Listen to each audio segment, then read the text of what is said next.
नमस्कार बाणी क्रिएशन को आपण मानकु मोर स्वागत। आज चलते शुणा मोर गोटे स्वरचित गल्प जो गल्पर शीर्षक है दरद। आसतु शुणा दरद। दीर्घ 50 वर्षर व्यवधान पर हठात दिने दुई वृद्ध तांकर वार्तालाप जाना पाती जे से दुईज बाल्य बंधु। उभयों चेहरा अहेतुक खुशीर लहड़ी भांगे।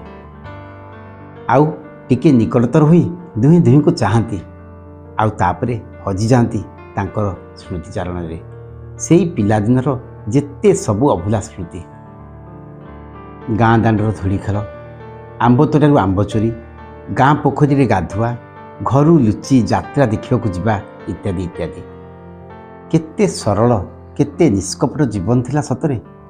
संध्या बेले गाँ भागवत टुंगीर कीर्तन, खोला आकाश तले दौड़िया खटे शोई तारांक गहन रे निजर पूर्वजों को खोजिबा, यात्रा महोत्सव नियार मजा। आज ना अच्छी से धूली सड़क चालघर ना प्रकृति राणीर से सबुजिमा। समय क्रमे सबकिछि लोप पाई जाइछि। मनीष गुड़ा आज केते जटिल सतरे।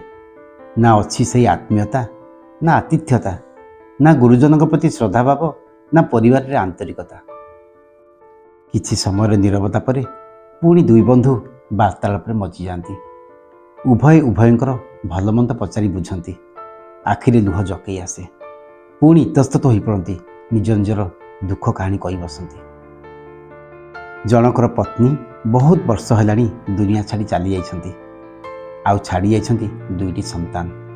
सेमाने आज सुदूर विदेश रे निज निज कर्मक्षेत्र में अवस्थापित। गाँव रे घर ढिहटारे दुई बखरा घर। पिला माने मझिरे मझिरे किछु किछि पैसा पठांती। ता छड़ा स्वल्प किछि वार्धक्य भत्तारे जेन तेन प्रकार गुजराणा मेंटी जाए।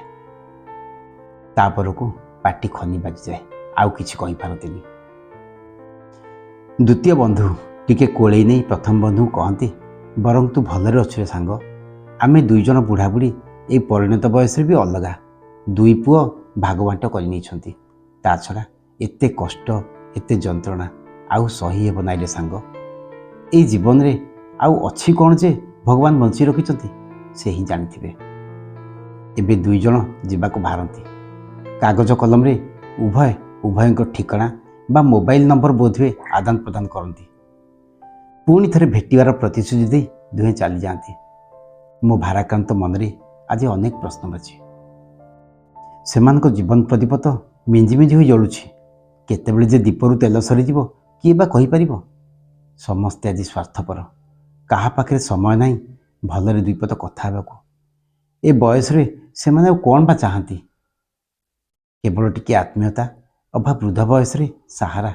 या तो मु बा कौन करि पारथांती। मो लेखनी मनरे आंकिबार प्रयास कली किछिटा अनुभूति और से अभुला मुहूर्तर हृदय विदारक स्मृति को। हुए तो काहा मनकू केतेबेले छुई जीव, आउ से बुझी पारिबो बेसहारा बाप माँ को हृदयर दरद। धन्यवाद।